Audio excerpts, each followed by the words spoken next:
A Good Day to Be a Dog. Ito ay bagong South Korean television series na nakatakdang ipalabas sa October 2023. Ang A Good Day to Be a Dog ay isang fantasy rom-com drama na inilalarawan ng pag-iibigan sa pagitan ng isang babae na pag humalik sa isang tao ay isinumpa na mag-transform sa isang aso at isang lalaki na takot sa aso.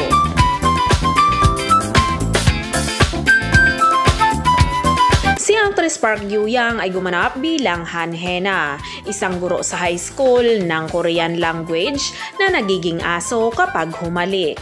Parang ordinaryo lang ang buhay niya pero may sekreto ang pamilya niya. Dahil sa kasalanan ng kanyang ninuno, ang pamilya ni Han Hye-na ay isinumpa sa loob ng maraming henerasyon. Dahil sa sumpa ng kanyang pamilya nang makilala ni Han Hye-na ang isang lalaki para sa isang potensyal na romantikong relasyon, hiniling niya sa taong iyon na huwag siyang halikan. At ito ang kadalasang humahantong na iwanan siya ng mga lalaki.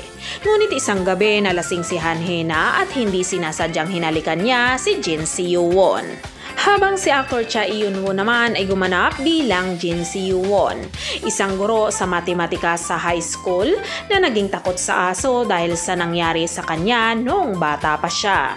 Isa siyang guro na may magandang hitsura at karisma at sikat din siya sa mga estudyante. Samantala, si actor Lee Hyun-woo ay gumanap naman bilang Lee Bo-gyum na isang high school Korean history teacher. A Good Day to Be a Dog ay binubuo ito ng 14 episodes at nakatakda itong ipalabas sa MBC Network sa October 11, 2023 at mapapanood din ito sa Viki at Viu.